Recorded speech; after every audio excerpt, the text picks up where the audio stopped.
तो इस वीडियो में आज की वीडियो में हम बात करेंगे कि जब जब मार्केट क्रैश होता है तो हमें करना क्या चाहिए।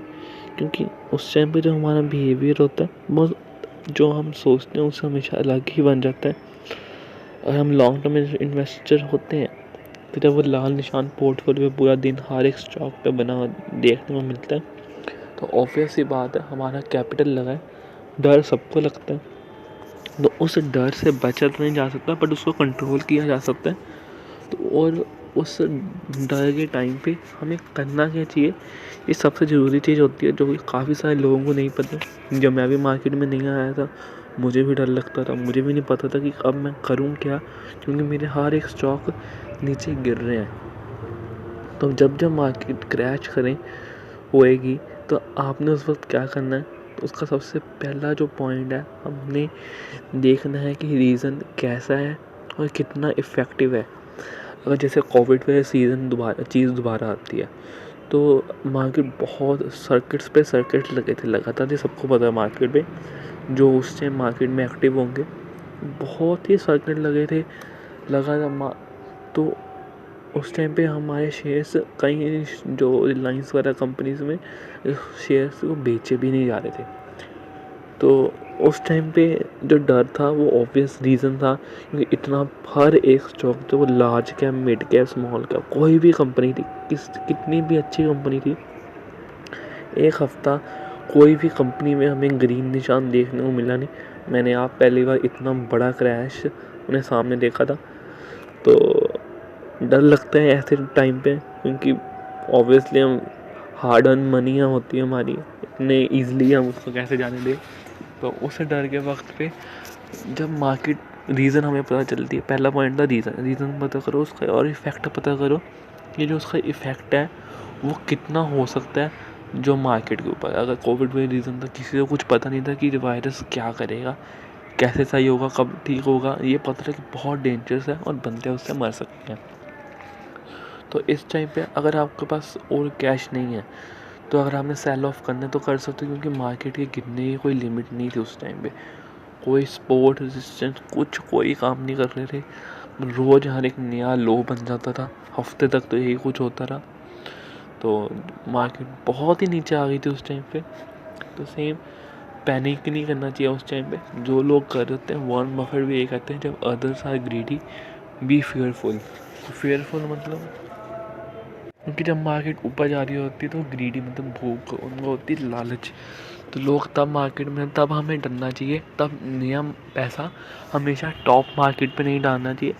ठीक है, जब मार्केट क्रैश होती है तो उस टाइम पे नया पैसा हमें मार्केट में डालना चाहिए, क्योंकि जो अच्छे स्टॉक्स होते हैं बहुत ही सस्ते लेवल पे हमें देखने को मिल जाते हैं।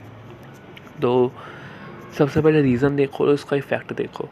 अगर बहुत ही बड़ा रीज़न है कोविड जैसा तो आप प्रॉफिट बुकिंग ऑब्वियसली कर सकते हो।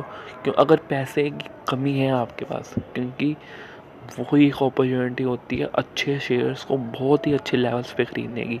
तो अगर आपके पास पैसे हैं तो मेरे हिसाब से प्रॉफिट बुकिंग नहीं करनी चाहिए।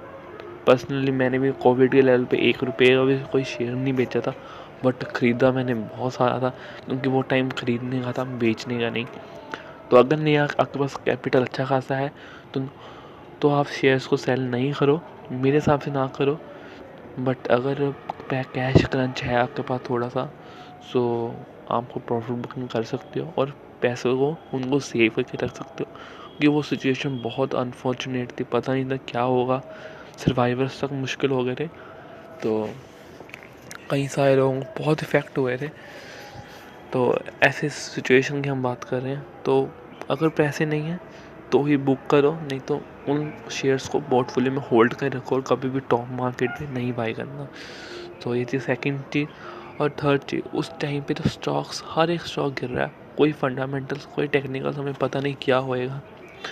तो सबसे पहले देखो कि कंपनीज में कोई इफ़ेक्ट पड़ रहा है, कंपनी के बिजनेस में, कंपनी के फंडामेंटल्स और मैनेजमेंट में। क्योंकि मार्केट क्रैश पे हमें पैसे, या मार्केट बढ़ने पे नहीं, हमें पैसे तब मिलेंगे, शेयर्स तब बढ़ेंगे जब कंपनी अच्छा परफॉर्मेंस करेगी। तो तब ये देखो कि कंपनी में कोई परफॉर्मेंस में बिगड़ा तो नहीं है, कोई कंपनी के फंडामेंटल्स में चेंजेस हैं। तो अगर फंडामेंटल्स में चेंजेस नहीं है, क्योंकि बहुत सारी कंपनीज के बिजनेस बंद हुए थे टेम्परेरी सोर्स के लिए, बट कई होंगे बहुत अच्छे चले भी थे, और कई होंगे तो उस टाइम पे शुरू ही हुए थे। जैसे मास्क बनाने के कई सारे बिजनेस थे, तो वो मास्क सैनिटाइजर से कौन सी कंपनी जो बहुत पॉपुलर है, 3mm करके नाम है कंपनी का, तो काफ़ी कॉस्टली स्टॉक है, 23,000 के में भी करीब चल रहा है वो स्टॉक। तो वैसी कंपनीज उनको खरीदो। FMCG बहुत अच्छी चल रही थी, फार्मा बहुत ही अच्छी चल रही थी।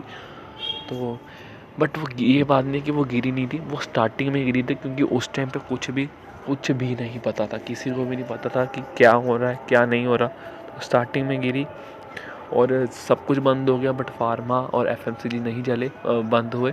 तो ये सेक्टर्स ऑब्वियसली बहुत अच्छा इन्होंने हमें परफॉर्मेंस दिया। तो ये देखो कि कंपनी का जो फंडामेंटल्स हैं वो ख़राब तो नहीं हो रहा, या मैनेजमेंट में कोई इफेक्ट तो नहीं आ रहा उस जो सिचुएशन हो रही है उसकी वजह से। तो अगर उसमें है कोई प्रॉब्लम तो उस कंपनी से निकलो, ना कि हर पूरे स्टॉक से निकल जाओ अपने। तो उन कंपनियों से निकलो जिनमें फाइनेंशियली या फंडामेंटली कोई चेंजेस आ रही हैं, ठीक है। तो ये हो गया थर्ड रीज़न। और उसके बाद अब बात करते हैं कि फिफ्थ पे, कि हमें उस टाइम पे हमने देख लिया कि कोई फंडामेंटल चेंज नहीं हो रहे हैं, उस कंपनी को हमने नहीं बेचा, तो खरीदी कौन सी कंपनी। तो ये बात सबसे इम्पॉर्टेंट है कि हमें उस टाइम पे ख़रीदना क्या है। ना ही हमें स्मॉल कैप ख़रीदने हैं, ना ही हमें मिड कैप वो ख़रीदने हैं जिनके पास कैपेबिलिटी है लार्ज कैप बनने की, वही बहुत फास्ट है और बहुत ही अच्छे बिजनेस हैं, और जिनके इतने कॉम्पिटिटर भी नहीं है। जैसे कि हिंदुस्तान फूड्स हो गया, मिड कैप की कंपनी है, बहुत अच्छी, इतने कॉम्पिटिशन भी नहीं है मार्केट में। एफएल जैसी अच्छी अच्छी कंपनीज को हम निचले लेवल पे ख़रीद सकते हैं। तो ये कंपनीज ADF फूड, इन कंपनीज के बारे में मैं बात कर रहा हूँ, ये मिड कैप की है। और स्मॉल कैप से स्मॉल कैप से उस टाइम पे हमेशा, क्रैश के टाइम पे हमेशा दूरी बना के रखनी है, जितनी दूर आप बना सकते हो, क्योंकि ऐसे बिजनेस मोस्टली बंद ही हो जाते हैं इतने डीप क्राइसिस के बाद। क्योंकि 6-7 महीने बिज़नेस बंद रहे, 2008 में भी काफ़ी सारी प्रॉब्लम सेम ऐसे ही आई थी, तो वो रीज़न अलग था। बट तो उस टाइम पे काफ़ी बिज़नेस बंद हुए थे, और 2020 में भी बहुत बिज़नेस बंद हुए हैं। तो स्मॉल कैप से हमेशा दूरी बना के रखें, क्योंकि मिड कैप के पास भी कैश होता है, और जो मैनेजमेंट होता है वो एक्सपीरियंस लिया होता है, और बिज़नेस उन्हीं को ही पकड़े मिड कैप में भी जो सच्ची में बहुत कैपेबल हैं और अच्छे हैं, क्योंकि वो ही सर्वाइव करेंगे, बाकी नहीं सर्वाइव कर पाएंगे। और लार्ज कैप वो ही एक इकलौता टाइम होता है जब हमने लार्ज कैप स्टॉक्स को उठाना चाहिए, जैसे कि फाइनेंस सेक्टर्स के HDFC बैंक, ICICI बैंक नहीं sorry Kotak Mahindra bank, Bajaj finance, Finserv, Reliance, Hindustan food, Bajaj, इन कंपनीज़ को, HDFC पूरी ग्रुप की कंपनीज बहुत अच्छी हैं, बजाज ग्रुप की बहुत अच्छी कंपनीज हैं। तो ऐसी कंपनीज़ को सिर्फ वही टाइम होता है, क्योंकि ये कंपनी हमें कभी सस्ती नहीं मिलती, और उस टाइम पे हिंदुस्तान ऐसी कंपनीज बहुत ही सस्ती हमें मिल गई थी। वही टाइम होता है इतनी अच्छी कंपनीज़ को उठाने का। मैंने पर्सनली बजाज फाइनेंस, फिनसर्व बहुत अच्छे लेवल्स पे ख़रीदे थे, क्योंकि उस टाइम ही बहुत अच्छे लेवल्स पे थे।